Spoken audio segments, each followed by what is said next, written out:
kia ruriri. Ni gatho cia mwanya muno makiria rucini rwa umuthi tabarira ni ari kiuma ngoine na turagithie na mbere na thiini wa ikireka ritu ria gatatu na ria muthia na riu haha tuyuko tukerania na atongoria na tweko tukimenya hihi muno makiria twerekeire githurano kia mwaka wa 2022 ne mariko maikoretwo magifangire mu Kenya na wajikura muthenya wa umuthi tuko tukerania na engineer Kaburu no tuko tukirunga nake muthenya wa umuthi aranyotera gitiro kia ubunge kia ROYSAMBU tumenye matanya make na mariko akirugamite na kiama kia NAK Kenya kire gitongoragio na mutirithia wa Raila Odinga matha wa ngari wa Karua ne tuko tukirunga ona cigimaine na kiama kiu hari kinyite no akigua nginya muthenya wa umuthi magatheti-ini gwituika 49% neo matha wa ngari wa Karua arakorwo akirugamire makirigathania na ya mundu gutwo rigathe wa Chagua iria ni 30% tuko tukimenya hii kadi ino ya matha wa ngari wa Karua igithaki atia na maundu meko magikara atia na oho tukimenye matanya toguda kigweta make na ROYSAMBU eko ina kirio yothe we mwikiri wa ROYSAMBU na baito ni gifugo mugwaje mwekeda mugwaja ithathatu mugwaja kuri wa Facebook ni Wega TV ke mutambo-ini witu wa Twitter ni @Wega TV na muthenya wa muthi moja tekerie tuiko tukihuthira ruthiomi rwa Gikuyu ndumwe na ruthiomi rwa Githweri. Karibu sana bwana Lawrence. Shukrani sana. Tunashukuru sana. Karibu sana Wega TV. Nashukuru. Mara tena. Nashukuru hapa nasikia niko nyumbani. Karibu sana. Mwanzo wasalimie na ujieleze. Kwanza nasema shukran kwa fursa hii umenipea Wega TV na naomba wakaaji wa ROYSAMBU wawe tu watu wazuri wenye mimi najua na wakati huu ambao tunaenda kupiga kura na waomba tuweke amani na tukae na upendo ambao tumekuwa nao na pia wakumbuke mimi naitwa Kaburu na siku ya kura wakifika kunipigia kura sababu naomba kura yao kwa ballot paper niko wa kwanza kwa wale wanasahau jina langu niko wa kwanza kwa hivyo itakuwa rahisi sana kunijua kwa sababu ukijua niko wa kwanza inakuwa rahisi kunielewa na nadhani vile tunaendelea kuongea nitazidi kuongea na wao. Ni vizuri sana. Kwa hivyo pale wakiingia watapata labda ile picha ya NAK Kenya. Ndio watapata pale sio? Pale hivyo ballot paper kuna symbol ndio iko kwa kwanza. Alafu jina langu Lawrence Muguna Kaburu. Alafu sasa pale kuna ile box ambayo utatick na hiyo tick unafaa kuweka ikiwe ndani ya box isitoke kwa sababu hiyo kura tunataka ikuwe valid vote ndio iweze kuwa ya kura ya kuhesabika. Kwa hivyo sasa wa kwanza pale ni symbol ni NAK Kenya maua, alafu Lawrence Muguna Kaburu, alafu box pale mahali watatick na hiyo tick waweke hapo ndani peke yake isitoke nje ndio kura isiharibike. Yes. Ni vizuri sana. Tutaanza na siasa na sana siasa za nchi nzima.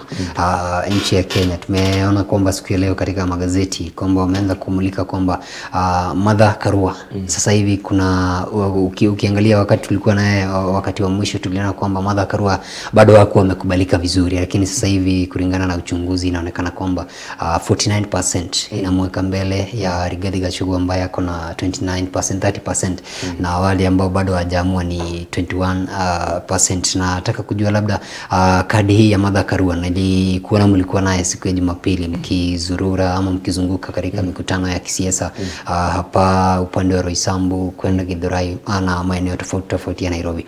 Labda imekubalikaje amepokelewaje na haswa upande wa Mount Kenya? Unajua Mama Martha Karua ni kiongozi amekomaa. Ni kiongozi ambaye amekuwa kwa siasa ya Kenya kutoka wakati wa multiparty 1992 na hata before that wakati walikuwa wanatetea multiparty ndio ikuje alikuwa ni mmoja wa wale walileta hayo mabadiliko. Na ukiangalia population ya Kenya imegeuka sana. Unaona tulianzia na watu wachache na sasa tunaongea mambo ya 22 million voters. Na wale wengi ambao wako pale ama percentage kubwa ukiangalia watu ambao wako na umri wa kutoka miaka tuseme 20 mpaka 30. Unaangalia mtu wa miaka 20 ni mtu wa kuzaliwa 2002. Mtu wa miaka 30 ni mtu wa kuzaliwa 1992. Unaona sasa hiyo band 1992 mpaka 2002 wale walizaliwa wakati hawezi kuwa wakijua Mama Martha Karua vizuri. Wanamsikia tu. Lakini kwa sababu ya kiherehere, sababu watu wa hiyo miaka wako na kiherehere sana wengi. Utapata wao ndio wanapiga kelele huko nje. Wao ndio population ambao utapata ikipiga kelele sana. Sana sana upande wa watu wako na manjano. Watu wa Kenya Kwanza. Utapata sasa hao ndio watu ambao wanatumika kupiga kelele. Na kulingana statistics zile zilikuwa zimetolewa sometimes back kuhusu wakati register ilikuwa official hii ya IBC hii ya 22 million voters. Utaangalia uone population ya watu ambao wako above 45 years kwenda mbele. Hao ndio watu mimi naweza kukuambia there is a very great chance of over 90% that watapigia kura Martha Karua na Raila Odinga. Kwa sababu hawa ni watu ambao wamekomaa, wanajua mahali Kenya imetoka na wanaelewa mambo haya. Unaona? Na wanaelewa mambo ya mtetezi wa watu ni nani. Unaona? Wanajua Raila amekuwa akitetea watu, wanajua Martha Karua amekuwa akitetea watu, na kwa hivyo kadi ya Martha Karua wanaielewa. Na ukiangalia kama saa hizi watu ambao wako over 45 years old, population yao, hiyo the numbers of their votes, 45 years old, kwenda mbele, above 45 years, hiyo ndio kura ambayo naweza kukuambia italeta ushindi. Hawa ambao wako tuseme 20 mpaka around 35 hapo, wengi wao sana sana nikichukulia sana sana 20 to 30 ndio wanafanya kelele mingi hadi inakaa ni kama Martha hatijakubalika. Martha amekubalika. Na wakati tulikuwa hapa nilikwambia after amekuwa named running mate 2 to 3 weeks within 2 weeks utaona tofauti. Na hiyo tofauti imejitokeza. Na sasa ukiangalia kwa sababu mimi pia ninasikiza ukiangalia upande wa Mlima Kenya kinyang'anyiro ni kuhusu running mates, wagombea wenza, Gachagua na Mama Martha Karua. Na mimi nikiangalia Mama Martha Karua, watu hao ambao nimekuambia wako above 45 years old, hao ndio watapiga kura yake sana, na hiyo kura italeta ushindi. Kwa hivyo mimi niko na uhakika kabisa mama amekubalika na ushindi utatokea. Na nikiangalia tena venye percentages za kukubalika kwa opinion polls zenye zimetokea juzi nimeona tu alikuwa all the counties in Mount Kenya, Mama Martha Karua ndiye alikuwa anaongoza kwa percentages compared to Rigathi Gachagua, except Nyeri County. Na pia hiyo sisi wameachana sana. Yes. Na swali kuu ni kwamba ingawa tunasema kwamba vijana huenda wakapigia mrengo mwingine kura, kila kura ina maana yake, na ni vizuri ya kwamba mtakuwa mkifikia hizi kura. Imebakia siku 34. Tunaweza sema kwamba labda mrengo ule mwingine ulianza kwa kuomba kura mbele yenu, lakini kweli ulivyoniambia mambo yatabadilika, na kweli nimeona yamebadilika. Na unadhania kwamba kwa hizi siku 34 ambazo zimebaki mambo yatakuwa yakibadilika? Tutaona kwamba Mount Kenya itaweza kuweka labda kura zake katika kapu moja, ama tunaenda katika uchaguzi huu wa mwaka 2022 wakati ambapo kura za Mount Kenya zitazidi kwenda kugawanyika? Nikiangalia vile tu yale mambo yametokea in the last 1 month alone, na mahali tunaenda, na ninajua siasa huwa sana sana the politics tilts within the last few days of the election. So nikiangalia naona hakuna mambo ambayo hakuna nikiangalia naona Mama Martha Karua na Raila Odinga kinara wa ODM, naangalia naona ushindi wao ni automatic. Hata sijui kwa nini watu hawawezi kuona hilo jambo. Ni kama vile tu nilikuwa mimi nimeona Mama Martha ni yetu atakuwa running mate, kulingana na matamshi yenye alikuwa anatolewa na mtu kama Raila Odinga. Na hata before ukiangalia hata sera ambazo Raila Odinga alikuwa anataka mtu aina gani, it was obvious that it will be her. Nilikuwa nikishangaa kwa nini watu wako wanaona hivyo. Hii sasa ya hivi sasa vile tunaenda, nikiangalia it is obvious again, according to me. Ni obvious tena that Raila Odinga na Martha Karua hiyo ticket ndio itashinda. Na mimi naangalia hiyo ticket itashinda na between 60 to 65% ya votes. Kwa sababu nikiangalia you see what has happened in Kenya is that the leader of UDA has radicalized, is using radicalization language first to brainwash the youth and then to radicalize them. Radicalization means sewing or sewing seeds of hatred towards somebody or towards an ideology. So na nikiangalia naona kiongozi wa UDA, nikiangalia naona matamshi yake, uso wake pia wakati anaongea, na tone ya matamshi ambayo anatoa, ni tone na words ambazo zina affect sana watu ambao ni wako very young, watu ambao wako between 20 to 30 years. Kwa sababu yeye akili yake inamuonyesha hapo ndio kura mingi iko. Na mimi nikiangalia kura mingi haiko pale. Kura mingi sana iko kwa watu wenye wako above 40 years. Kutoka 40 years kwenda mbele. Na people who are over 40 years old, 45 years, from 40, 45, then 40 to 50, then 50 and above. Hao ni watu wengi sana ambao wako na wanaelewa haya mambo. Na niko na uhakika watapigia Mama Martha Karua kura upande wa Mount Kenya, kwa sababu kupigia Mama Martha Karua kura, she's the running mate of Raila Odinga. So kupigia Mama Martha Karua kura ni kupigia pia Raila Odinga kura. Unaona? Kwa hivyo mimi nikiangalia naona the language that the current deputy president is using to sell his ideology is not appropriate language.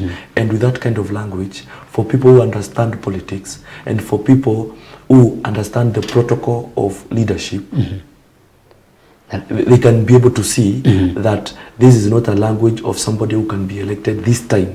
He could be elected another time, but for this time, I think so many people really know. Those people above 40 years old, they really know that this is not the kind of person that we would really want to have, especially ukiangalia kama hii mambo umesikia imetokea ati alikuwa anataka kuslap president. Sasa surely unaona sasa that is gross misconduct in public service. Yes. Na kweli nilikuwa nataka kuuliza swali hilo kwa sababu tumeona mvutano kati ya president na mdogo wake deputy president William Ruto. Unadhani labda huu mvutano kati ya wawili itakuwa ikipatia boost kwenye Azimio? Nimesikia hata Mama Martha Karua akisema maneno ambayo nimesikia ukiyarudia siku ya leo, kwamba William Ruto ana ile hasira na huenda ikamharibia kura labda. Unajua, first of all, that is in fact sio hasira. Sidhani ni mtu wa hasira mimi. Nikimwangalia hivi ni kujifanya tu. Ile aonekane yeye ni mtu, ni mwanaume. Kuna ile taasubi ya kiume, male chauvinism, ndio inamfanya I instill that radicalization language to the young. So because the young ones have already been brainwashed. Kwa sababu tuko na shida mingi sana ambazo zinatukumba, kama saizi mambo ya uchumi, vile inflation ambayo imekuja.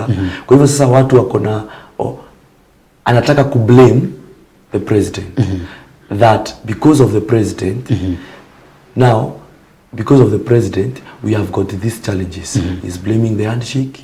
Nasema handshake ndio ileta shida, ambayo handshake haiwezi leta shida kama hizo. Inflation is everywhere in the world. Go to Uganda, unga inatoka zaidi ya Kenya. Go to Tanzania, unga inatoka zaidi ya Kenya. Diesel in Uganda and Tanzania is higher than Kenya. Kenya tu ni petroli iko juu na shilingi kidogo kushinda hawa.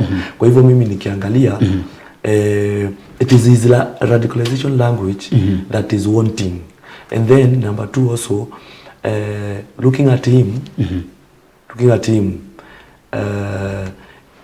he is somebody who has never been in the opposition.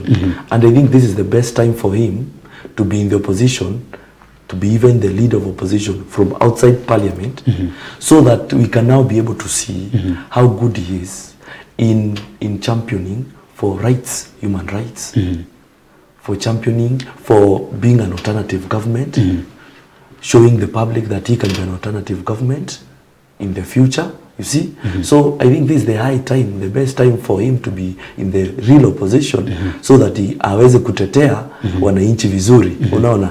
Kwa hivyo mimi nikiangalia hii shida ambayo iko between our president Uhuru Kenyatta and him, ni yeye yake ya kujiletea, ni yeye amejiletea mwenyewe, kwa sababu wakati alipewa kazi, our president has been very frank. Ndio waliingia kufanya kazi, wakati waliingia kufanya kazi, yeye alianza campaign immediately, which means he did not put his focus of time in working to deliver on the Big Four agenda. So he was busy preparing himself for the next presidency, which is bad. He should have waited. Now I think that is the main problem yenye ilitokea between him and our president. Kama angekuwa tu afanyie president kazi, junior assistant wake, yale majukumu ambayo alikuwa pale ayafanyie kazi kutoka siku ya kwanza, then akuwe mnyenyekevu, hata president angemsaidia. Unaona, hata president angemsaidia huu wakati wa kuja kuomba kura saizi. Lakini wakati alianza campaigns mapema, na watu wake ambao ni wa kutoka upande wa Rift Valley, wakawa wanatumia some disrespecting language towards the president. Kitu kidogo kihappen ni rais. Hivi kitokea ni Rais Uhuru Kenyatta na kutaja jina lake. Sasa wakaso hiyo some kind of hatred to their people there, and then to the people of Mount Kenya, the young ones who are not being able to really understand what is happening, au wako 20 to 30 years, akaweka hiyo hatred hapo, ndio sasa akuje kuitumia. So he has been working himself up by making sure he's having some kind of hatred language, the same kind of hatred language that brought the post-election violence. That is how it started. Only that now they have changed. Wamecamouflage. Wanatumia language, ni radicalization language, ya kuweka hatred. Ndio familia hata kama ya ukiangalia, there is a focus to put some hatred towards the Kenyatta family, not only even President Uhuru Kenyatta, but his family. And the people of Mount Kenya, especially the Agikuyu people, they should be very cautious about this person, because it's like this. You can imagine you have a father and a mother, and then children in a family, and then your father drinks and chews miraa with the people up to late night, and then comes home maybe at 11 p.m. And he is your father. And then somebody from outside there comes and tells you as a son of this man, you know what? Your father is very bad. Your father is, you should not even love your father. He is a very bad person. He drinks alcohol, he chews miraa, and you don't do these things. You should. He doesn't tell you hate your father, but he puts language that shows you your father is a bad person, and he could be the reason why we have some problems in your family, and therefore he starts to make sure you have seeds to hate your father. And then now you as a son, an outsider comes and tells you bad things about your father. So as a son, what should you do? Should you defend your father? Or should you go out there and start telling people, I don't like my father. My father is very bad. He actually drinks and he chews miraa and he comes late at night. You see, and he's your father. It is God who gave you this father. It is the same God who is protecting you, this father of yours, to be your protector on earth. Because that is his work. To be there for you. To be healthy with you all the time. God himself is the one who has put him there. So this is what is happening in Mount Kenya, in the Agikuyu especially. Somebody from outside is telling the Agikuyu people indirectly, hate your father. He is this and this. I see. Yes. Umechora taswira na labda kila mtu ameweza kuielewa vizuri, lakini sasa nataka tubadilishe dira kidogo. Tuingie Roysambu kwa sababu siku ile nataka tumulike sana manifesto, lakini kabla tufike kwa manifesto nieleze kwamba kulikuwa na zile challenges wakati tulipatana, wakati wa mwisho kupatana kulikuwa na ile challenge ama ile changamoto, labda kwa sababu ya chama unapata labda Azimio ina vyama vingi, na labda kama Roysambu labda mna mtu wa Jubilee ambaye anasimama na chama kingine, na wewe sasa unasimama na Kenya. Labda sasa hivi mmefikia wapi? Mmeweza kuwafikia na bado nyinyi wote mnaingia katika kinyang'anyiro hiki head on, na kama mnaingia labda na Kenya hadi sasa hivi imeweza kuwafikia malengo gani, na labda unadhania kwamba na Kenya imekubalika katika Roysambu? Roysambu constituency in Nairobi County na NAK Kenya. NAK Kenya ni chama ambacho kimekubalika Kenya mzima. Ni vile tu hata watu ambao wanataka nafasi za kisiasa, wengi wao hawakuwa na vision ya kuona where NAK Kenya is going. So wakasimama na vyama ambavyo ni hafifu. Na NAK Kenya is a very strong party. Very strong party. Don't look at the people who are vying with NAK Kenya. Look at the leadership. Unaona, look at the leadership and the length of time that the leadership of NARC Kenya has been there. That is strength. Can you imagine that party, irrespective of having those positions of politicians, it's still giving the country the deputy president that it deserves. That tells you that it's a very strong party. When it comes to tukikuja upande wa ROYSAMBU, tuko na Jubilee na tuko na NARC Kenya. Mbunge wa Jubilee amekuwa pale miaka 10. Watu wanamjua. Watu wanajua kazi ambayo amefanya, wanaona kazi ambayo anaendelea kufanya. Mambo mengi sana yamefanyika kwa muda wa mwisho. Mambo mengi hayakufanyika hapo before. Mambo mengi yamekuja kufanyika sasa hapa hivi kwa muda wa mwisho. Na that is one of the weakness yenye tumeona kwa huyu leader mwenye ako ROYSAMBU. Tukikuja upande wa NARC Kenya, mimi nimejitokeza ndio niweze kumsaidia huyu wa Jubilee kufanya kazi. Niambie watu niaje nitafanya kazi different na huyu na waniamini kwa sababu nimejitolea. Kwa hivyo mimi nikiwa nimetoka upande wa NARC Kenya, wa Jubilee wenyewe, watu wa Jubilee wenyewe wanatuogopa sababu wanaogopa huyu mama. Wanatuogopa sisi kwa sababu ya huyu mama, kwa sababu wanajua huyu mama she's a very strong leader na ni mtetezi. Na wanajua amekubalika na watu. Watu wanamjua, watu wote of any tribe wanamjua na wanamtambua. Watu wanamsoma kwa magazeti, kwa vitabu, kwa YouTube, wanaona mambo yake. Matamshi yake yenyewe yanakuambia huyu ni kiongozi anajua mambo mengi. Na sasa watu wa Jubilee ukiangalia hata saizi wanaogopa watu na Kenya, si hapa Nairobi peke yake, pia Kenya mzima. Wewe unapata hata opinion polls zikifanyika, mtu anaki Kenya kuliko aandike mtu anaki Kenya na percentage ya opinion poll yake within the region wanaandika independent candidate.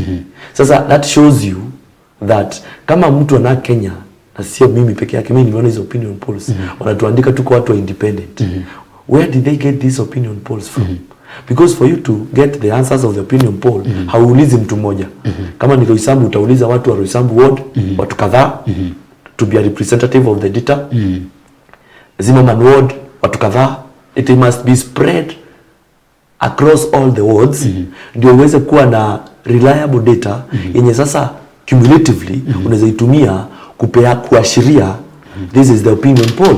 So can you how do they come with the data of independent candidate? Kwa hivyo mimi ninaangalia naona NARC Kenya ukienda kwa ground inajulikana. Ukitaja tu mama uko na chama yake watu wanakujua. Na tena watu wengi sana upande wa ROYSAMBU ni watu wa kutoka upande wa Mlima Kenya. Over 80% of the population ya ROYSAMBU ni watu wa kutoka Mlima Kenya. Na Mlima Kenya ndiko mama ametoka. Na haswa watu kutoka Kirinyaga County ni wengi sana upande wa ROYSAMBU constituency. Sana sana upande wa Zimmerman na Kawa West. Watu wa Kirinyaga County ni wengi sana. Kwa hivyo wakisikia tu huyu ni mtu wa mama, definitely hata before mama akuje kuwa running mate, nilikuwa nikiambia watu nasimama na chama cha NARC Kenya. Wananiambia unasimama na chama ya mama wa kwetu, wewe tutakupea kura. Hata bila kunijua. Wananiambia hivyo juu yake sababu wanamjua alikuwa mbunge kwao na wanamjua sera zake. Kwa hivyo nikiangalia NARC Kenya, I'm very safe with NARC Kenya pale. Na mbunge wa Jubilee I think ni vizuri tufike mpaka kwa debe. Ndio tuweze kuona kura ambazo tutazoa kutoka kwa wananchi, kwa sababu votes zinaongezeka kulingana na vile unaendelea ku advance towards the election day. Na mimi nina hakika nikiangalia opinion polls na nikisikiza ground vile watu wanafanya, najua mtu wa Jubilee na mtu wa UDA wako na ufuasi mwingi, kwa sababu mtu wa Jubilee ana ride on the incumbency, mtu wa UDA ana ride on the popularism that came about with their nomination, which had so many people who popularized their party.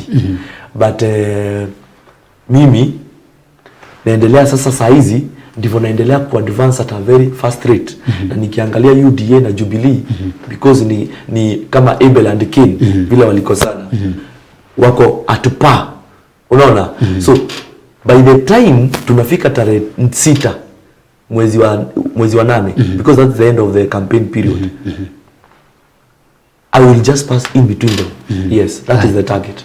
Yes. Ni kweli, na wakati kiongozi anaweza kusimama mahali ni kuna shida na matatizo ambazo anakuwa ameangalia, kwa sababu kiongozi kunaambiwa kwamba kama ameketi anaona mbali sana. Na kweli ukaingia pale kama kiongozi, najua kuna wale mashida ambazo uliweza kuyaangalia na ukaweza kuona kama ni masomo tutafanya hivi, na hayo ndio nataka tumulike, na tutaanza na masomo. Na utaniguzia, niliona kwamba hapa Roysambu watu wanapewa basari wakati wa mwisho. Sijui hiyo ni mpango gani? Labda haya ndio shida ambazo uliona ukienda kule kama Mahiga Primary imeachwa. Sijui ni kama hawaelewi ama iko ndani ya Roysambu ama iko upande gani? Labda upande wa masomo, Bwana Kaburu akiingia pale atakuwa akifanya vipi? Upande wa masomo, first of all, nikiangalia education is very very important. Very important in a nation. Kwa sababu hapa ndio unakuza the intellectual capital ama uwezo wa uzalishaji wa kiakili kwa watu. Watoto ambao wanafaa kusoma primary school kwanza, it's very important. Mimi ni wakinipigia kura watu wa Roysambu, nitahakikisha kitu cha kwanza shule zote tumezitembelea na tukajua shida ambazo ziko pale. Mimi mwenyewe kwa muda huu najua shida ziko pale, watu wanataka vitabu. Tuko na curriculum based, competency based curriculum. Tunafaa ku make sure vitabu vya kisasa, hiyo elimu ya kisasa viko vya kutosha kulingana na watu ama watoto ambao wako pale shule. Hiyo ni ya kwanza, vitabu. Very important. Tuhakikishe hivyo kwanza viko pale. Kupeana basari na ujaangalia vitabu kama vimetosha, hakuna kitu umefanya. Sababu hata ukimpea basari afike pale na mtoto labda ako hii public primary school, na wengi wale wako pale unapata wametoka familia ambazo mingi hazijiwezi mambo mengi. Halafu sasa vitabu hazijakuwa provided pale shule. Sasa unataka huyo mzazi mwenye hajiwezi mambo mengi anunue vitabu, apatie mtoto nauli ya kufika kwa shule. Na hayo mambo mengine yote ambayo anafaa kufanya. We need to empower our children by making sure curriculum, competence based curriculum books are available to students effectively. Hilo ni jambo la kwanza nitahakikisha. La pili, every school, secondary and primary, wanafaa kukuwa na maktaba, library ambayo iko stocked na vitabu na iko na store ya kuweka vitabu, ndo wakimaliza shule wakifanya clearance, vitabu vinakuja vinatumika na watu wengine. I will make sure that is done. Unaona, because 70 million per year is given to make sure education is supported and enhanced. Hilo ni jambo lingine. La tatu, nitahakikisha pia walimu ambao wanafunza ndani hizi shule, walimu hawa wanafunza ndani hizi shule wako empowered kufunza wanafunzi. Unaona, lazima wako empowered. Wanakuwa empowered aje? Staff room zao ziko spacious, social amenity pale iko spacious. Wanataka kutumia internet sababu ni watu wamesoma. Wako availed with internet.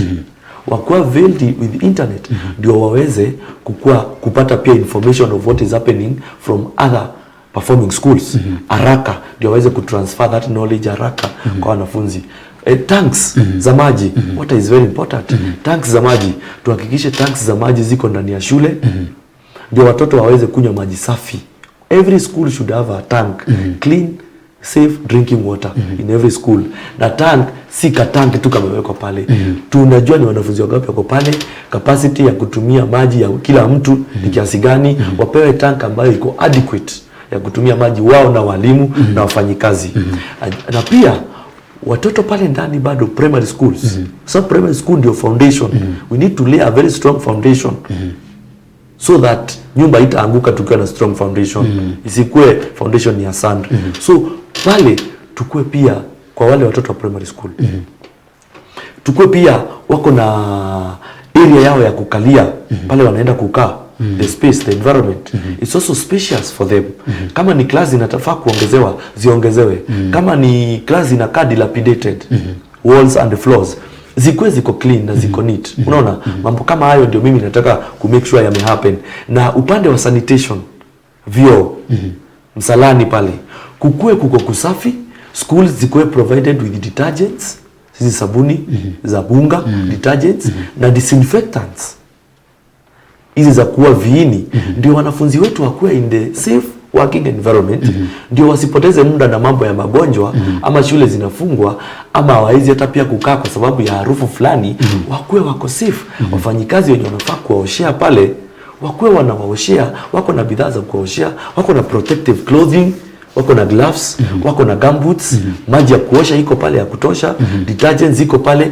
Those are the things I want to make sure are done, because the current leadership has failed to do. If you are able to see some pictures of Maiga Primary, kwanza umetaja vyo vyao 3 weeks ago vile vilikuwa vimepigwa picha, they were in a sorry state, of which hata siwezi taja mambo ambayo yalikuwa pale. Ni aibu sana mtu anapatiwa 70 million ya kuhakikisha education every year, education is empowered, education is supported, and then we have some pictures which are really a sorry state. Yes. Na wewe ni mhandisi, na wahandisi wanajulikana sana kutengeneza mabarabara na structures zingine. Labda wewe ukiingia pale mwanzo kama mhandisi, pili kama mbunge, utaweza kutengenezaje vipi structures na haswa pia barabara kufikia maeneo tofauti tofauti ya upande wa Roysambu? Okay, mimi I'm a chemical engineer. Na pia nimefanya mambo ya environmental science. Na nimemeja sana na mambo ya energy. An engineer ni mtu ambaye anafikiria broadly, kwa sababu kwa mafunzo yetu tumefunzwa identify the problem, develop a solution, and then strategize the most effective solution, and now in the current world a sustainable solution for the problem. Unaona? Mbunge ako na mambo mawili ambayo anapewa na serikali. Kuna county government na national government. Mbunge ako kwa national government. Mbunge anapewa jukumu la education na security. 70 million every year for education, 70 million every year for security. Mambo ya mabarabara, haya mambo yote unasikia, haya mambo mengine yote ya outside, au mambo mawili ni mambo ya county government, governor na ma MCAs. So mimi kama mbunge kazi yangu ni kuhakikisha sheria zenye zinafaa kufuatwa katika constituency yangu ni sheria ambazo ziko favorable for the people living in ROYSAMBU constituency. Na pili, to make sure I'm working in harmony and in unity with the county government, so that we can lobby. Kazi yangu ni kuwasaidia kulobby na kuwasaidia our MCAs wakuwe ni watu ambao wanaweza nisikiza.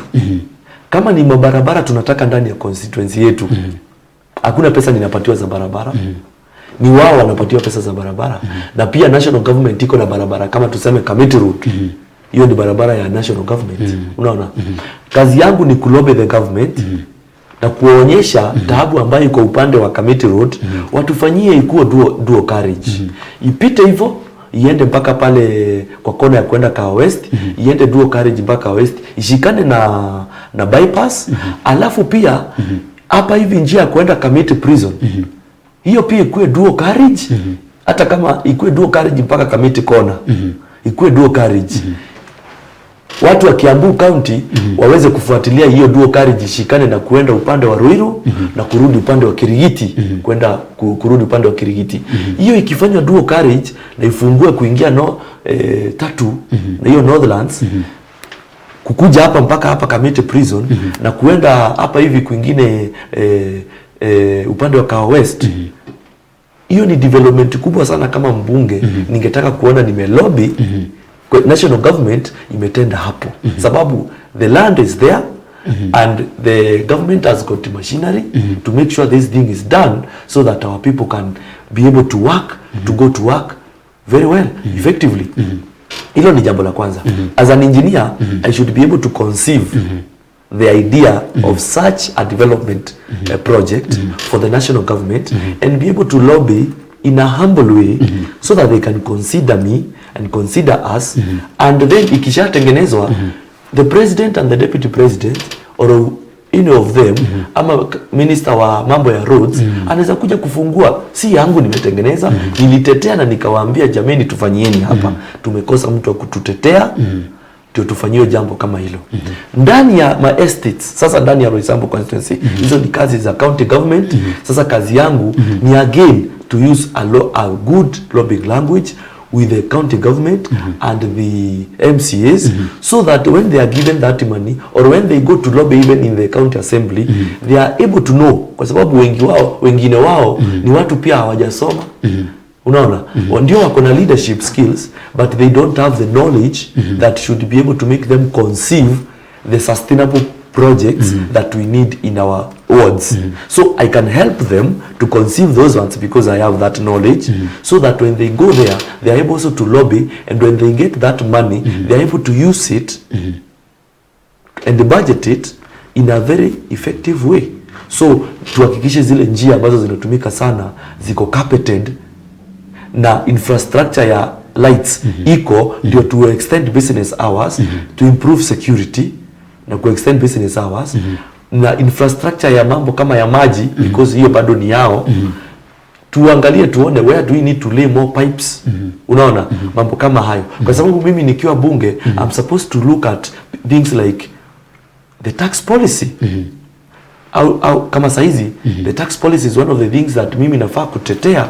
Ndio mambo kama inflation ama ukosefu wa pesa kwa watu wengi kwa sasa, usikuwe na uchungu hivi. Our tax policy should be looked at. Unaona, management of macroeconomic projects, zile ambazo government ina conceive, niko pale nikisaidia na wabunge wengine ku come up with the right policies of macroeconomic management of some of these projects. Unaona, kwa hivyo as an engineer I have been given the ability and knowledge to be able to think in a very sustainable way in terms of laying the projects for our people, and that is the work that I want to do, and that is the will that I have, so that we are able to progress our region in this city. Yes. Na labda lingine ambalo ni donda sugu sana ni swala la usalama. Unapata kwamba usalama ni kitu ya kutiliwa hatiati upande labda wa ROYSAMBU katika maeneo mengine. Labda ukiwa mbunge utahakikisha kwamba vipi kumepata usalama, kwa sababu bila usalama hata maendeleo hayawezi kupatikana. Usalama, tunaleta usalama hivi. Usalama is just to bring usalama by having good governance. Watu wa area you represent wakijua wewe ni mtu ambaye umejitolea na hauhusiki na corruption, hauhusiki, unaona, hauhusiki na corruption, usitajetajwe na corruption, usiki, sababu ukikuwa wewe na kurepresent na uko kwa corruption, yani unaiba, nini itazuia wasiende kuiba? You have showed them, because they voted you majority, so you have shown them they can also steal. So usikue kwa corruption. Hiyo ni kitu ya kwanza. Namba ya pili, ukue kwa mstari wa mbele kuwatetea. Namba ya tatu, uhakikishe kuna kazi kwa vijana. Kazi kwa vijana, ihakikishe iko kazi kwa vijana. Ndio hao vijana ambao walikuwa na hiyo tabia ya kwenda kuibia mtu waweze kuwa na kazi ambayo inawawekea pesa mfukoni. Ndio wakiwa na pesa mfukoni kwa kazi yao, kutakuwa na less chances ya wao kwenda kuiba ama kuleta insecurity. Hilo ni jambo lingine. Security ingine ni easy lights. Kuna watu wanaenda kunyang'anya watu usiku just because there is darkness in their areas. Tuhakikishe hizo dark areas haziko. Unaona, tutoe hizo dark areas. Then to lay infrastructure ya njia, ndio pia hata kukikuwa na crime mahali, polisi wetu wanaweza fika haraka. Isikuwe tena you are going to unaenda Kiamumbi, but hiyo njia ya Kiamumbi hapo it's all rough. Sasa hata mwizi ako na urahisi wa kuwepa before ufike, kwa sababu gari ya polisi haitaweza kuenda haraka. Ingia ndani ya Zimmerman. Hiyo njia ya kutoka hapo base kushuka nje nyingine imekapetiwa miaka 2 kasehemu kidogo. Gari ya polisi hata ikitaka kuingia hapo, na hizo njia zingine zinaingia kwa ndani. Kama kutoka hapa hivi zebra inji inaenda kushikana na hiyo njia kutoka base, it's all rough. Why can't we have that one done, so that when there is crime or even an emergency that needs maybe an ambulance, inaweza kufika haraka, inachukua mtu, na kama ni usiku kuna light, hata driver anaona vizuri, anafika haraka, anachukua kama ni mtu ama ni crime imetokea, wanaenda hospitali ama wanaenda kwa polisi. That is security. Areas ambazo zinafaa kuwekwa perimeter wall, tuziweke perimeter wall. Izile area kama shule, ndio pia ile infrastructure tunaweka ndani ya shule iko safe, sababu shule si eti zimepewa polisi, ziko tu na hawa watchmen. So watchmen, hauwezi ambia mtu akae watchman pale alafu umeweka tu ka fence hivi barbed wire ambayo imetatu zimepitana hivi. Mwizi ni aje hata ingia. Wanakuja na makasi wanakata, wanaingia. Tuweke perimeter wall, tumeweka maktaba, tumeweka computers hapo ndani. Mwizi asikuja anaweza ingia tu anavunja eti wanachukua computers wanaenda. Alafu eti either insurance ama serikali itakuja kulipa. We shouldn't be doing that. We should be doing sustainable development.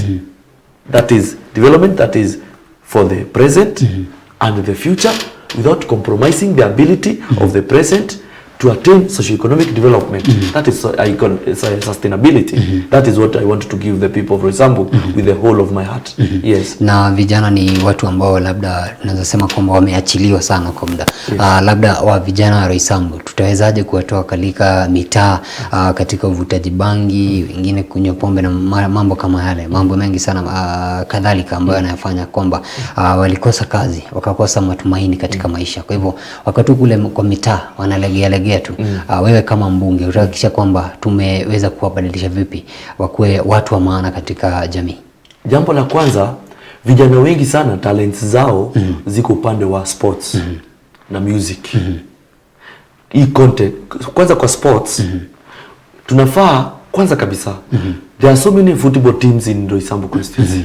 Hizo football teams zote mimi as a member of parliament, it is my work kuenda kulobby for them to be equipped. There is a Ministry of Sports, Gender and whatever. I need to write a proposal, a detailed proposal with accurate information. Najua there is a team here, there is a team here, there is a team here. It has these players. An accurate paper to the Ministry of Sports to show them the budget and where is the budget coming from, so that they can be able to buy boots for the youth of ROYSAMBU. Wanataka viatu za kucheza. Kuna mtu anataka kucheza lakini hawezi afford viatu. Anaenda kucheza na raba. Apate boots za kucheza. Na namba yake. We collect this information very fast because wako na officials. Hawa watu wanaenda kuwa train na referees na kila mtu. Wapatiwe uniforms. Na hao wenyewe wapatiwe uniforms. Firimbi, hizi equipment wanatumia, wakuwe nazo. Hizi vitu za lines wakuwe nazo. Uwanja ambazo tuko nazo ndani ya ROYSAMBU zitengenezwe. Ziweze kuwa uwanja ambazo ziko mzuri, si vumbi kama Pandipieri pale. Ni vumbi tupu, watu wakienda kucheza ni vumbi. Place kama hiyo ikuwe iko protected na ikuwe iko na nyasi. It's very easy to do this work when you put your will and your skills to it. Na to lobby for that, because Ministry of Sports iko na pesa mingi sana, lakini unakosa mtu ambaye ako na hekima ya kiakili ya kuweza kuandika hiyo report, hiyo proposal. Because writing a proposal, you should be able to write a proposal or be able to have an office whereby you have people you can direct to how you want your proposal to be. And then ukue na time ya kusoma kuhakikisha the draft and the final copy is what you wanted to present to the ministry. You need to put your time in reading and researching and directing people who are typing for you, so that now when you take that thing to government through the ministry, the ministry is able to see this is something that has been researched, and if they have people who can come to the ground to check whether it is true, they find the information is true because you will give them the reference of where they can check this. Everything is there, and then with this, once they realize this is okay and they are ready to, government has got a lot of money. Ni MP wanakosa tu kuweza kupea serikali convincing language kwa nini wanataka hii pesa, because there has been a lot of theft. So watu wanaenda tu wanafanya mambo shodi, wanapatiwa pesa zinakuliwa. So government now wants something that is really eco researched well. So I am ready to give them that, so that now the people of ROYSAMBU vijana sports wakuwe empowered. Then namba ya pili, talents zenye ziko ROYSAMBU kama hizo za sports zikuwe pale. Namba ya pili, tunafaa pia kwa zile colleges ziko hapa, we empower the games that are happening there, so that watu wenye wanaishi within those colleges, outside those colleges, in the periphery of those colleges, wanaweza kuwa pia wakienda kucheza na wao. Kama ni volleyball, tuna empower hawa watu. Unaona, in those colleges, volleyball, football, table tennis, indoor games. Ndio hata vijana wetu wenye wako nje ya hii university, they can still compete with them. Unaona? By competing with them, they will hone their skills. And then mimi mwenyewe kama mbunge nitakuwa ni mtu ambao ninajaribu kupata marafiki kutoka nje ya Kenya, na kujaribu kuona watu ambao tuko na talent wa kutoka constituency yangu, can they get an income generating offer outside Kenya, where they can get several thousands of shillings which they were not able to get in Kenya. So we market them out there. And then what were content creation, we want to make sure, mimi niko na ujuzi, that in every gathering area kuko na free wifi. Hata ikiwezekana kuko na free wifi, kuko na available wifi yenye iko fast na very affordable.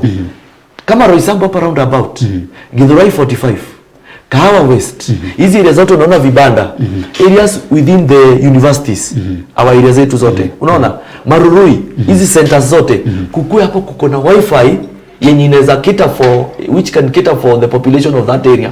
Watu wenye wanashinda kwa hizi vibanda zinauza nguo na stalls ziko hapa na petrol station, wakuwe wanaweza access wifi yenye wanaweza tumia, wifi ambayo ni cheap, ndio waweze kusave the coins and the hundreds of shillings per day in their pocket for that day. Once we do that for them, they will know we have a government that is working for us. We have good governance here. We are getting now the services that we wanted. These are some of the things. Then kuna studios kama za kurecord music. We need to make sure we have this, so that wale watoto ambao ama youth wako na hii talent ya kuimba na create content ambayo wanaweza peleka kwa social media, because some of people are earning through YouTube and other social media platforms. Waweze kukua wako na platform ama wako na place kama hii serikali ime provide, they can come there, they can create content there which they can put on YouTube, they can record their music there, unaona.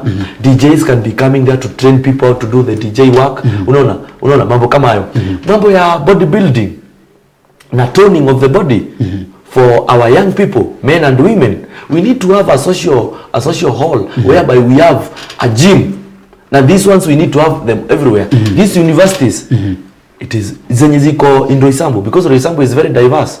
Kenyatta University, for example, USIU, hata kama ni private university, it's still in my constituency. Then tuko na Mahana in college, tuko na Park University, kama wako na mahali ambapo wanaweza kuwa na gym ama gym area, gymnasium. Ikue ndio watu wako within that area wanaweza enda pale kutrain, na ikue ni my government ime lobby for funds so that together with these institutions we have this kind of tool for our people, so that they can go there, spend their time there. Unaona mambo ya miadarati na pombe, our informal settlements, slums ambazo ziko ndani ya ROYSAMBU constituency, in Githurai, in Kahawa na Kahawa West, kuna Kongo, kuna Soweto, kuna KM, those areas. You see, ukienda pale unapata chang'aa iko pale. Now I want to eliminate this kind of trade, unaona, and I'm going to eliminate it this way. Mutudho ile ilikuwa Alcoholic and Beverages Act, ile become law 2011, ndio ilileta you can brew alcohol in your homestead or in your home and then sell to people there. Unaona kuna policies na procedures zenye walipeana so that you can be given licenses to do this. Mimi wakinipigia kura, what I will do, nitahakikisha wale watu wote wanatengeneza chang'aa nimewajua. Already saizi najua wengine. Na nimeongea na wao na nimewapea hii idea. Nitahakikisha nimeongea na wao. Nikajua wanatengeneza chang'aa kiasi gani kwa wiki. Nikishajua wanatengeneza chang'aa kiasi gani kwa wiki, mimi nitawasaidia mahali wanatengenezea chang'aa kukue kusafi, because first the production, the hygiene of the production facility and the production environment should be standard, so that we don't have toxins developing in the production process. Nitahakikisha wako na nini? Ninamalizia tu. Nitahakikisha wako na mahali pa kutengenezea. Then nitawapea capacity yenye wanafaa kutengeneza ya chang'aa. Then nitawaambia hii chang'aa mnatengeneza hii tumekubaliana si ya kuuza, ni yangu. Sasa mimi nitatafuta watu wengine ambao sasa we can be taking the brewed chang'aa, tuende sasa we refine it and then we can package it, and then tukipackage iende sasa iuzwe kama clean commodity. Unaona?